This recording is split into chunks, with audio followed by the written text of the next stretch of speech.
Welcome to my pre-tour to the opening ceremony of AOUC 2025.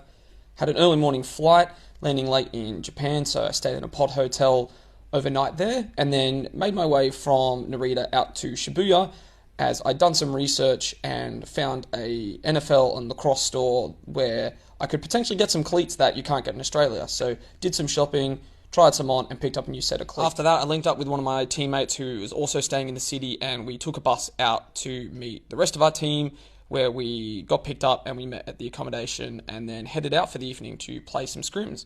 We're versing two teams in some short 40-minute matches just to kind of shake out the legs, get some reps in, and also prepare for the heat that we had for the rest of the week ahead.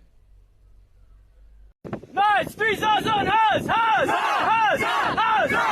And we broke up into our carpooling groups and headed out for dinner, and my car decided we'll head to sushi and got to enjoy some great food.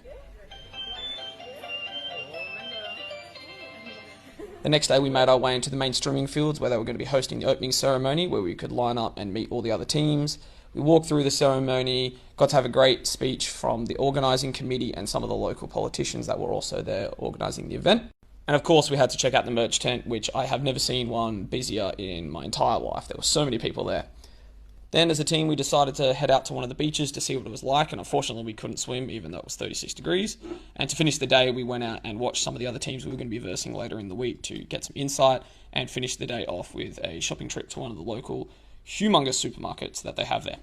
So to start day two, we made our way out to the fields to verse our first competition, which was the under-24s Malaysian team, and we came away with our first and what would be our only win for the tournament.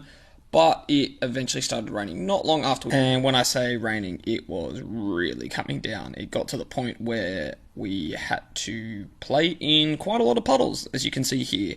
But we did get to see Cam pull off one of the most amazing layout catches for a goal that I have ever and probably will ever see. Unfortunately, there was some lightning, so we had a couple of weather delays and got to chill in the car.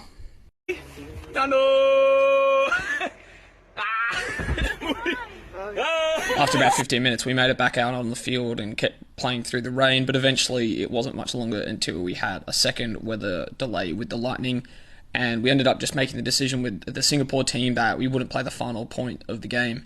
And so we just made our way home, got changed, and headed out for a team dinner that evening. We got to enjoy some local food at a local restaurant, and it was a great time. And of course we had to make our way to 7-Eleven to get the much necessary dessert to finish off the evening. And so for day two, we had this wonderful typhoon weather warning that we kind of had to be aware of, but thankfully it didn't eventuate into anything across the week. So we headed into the fields, and again, it was going to be raining all day, and so it was another wet day, but thankfully there were less puddles. Unfortunately, we lost both of the games that we had that day. And so at the end of the day, we decided to make a trip to a familiar face for dinner, just because we wanted something warm after playing frisbee in the wet for 2 days. And then we finished with a team meeting to take care of the schedule for the next day, chat about everything, and have a bit of fun, whilst also taking care of our skin. Yeah!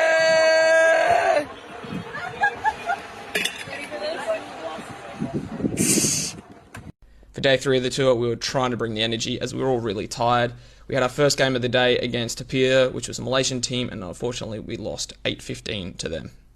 But we decided to hang around after our game and watch one of the other Australian mixed teams, Wollongong's Crank, as they were playing at the fields we were just at, and got to enjoy some food and maybe some more questionable food. So this is some cheese with almonds in it and some soy egg sandwich. Our second and final game for the day was up against another Australian mixed team, Manly, and again we unfortunately lost 15-8.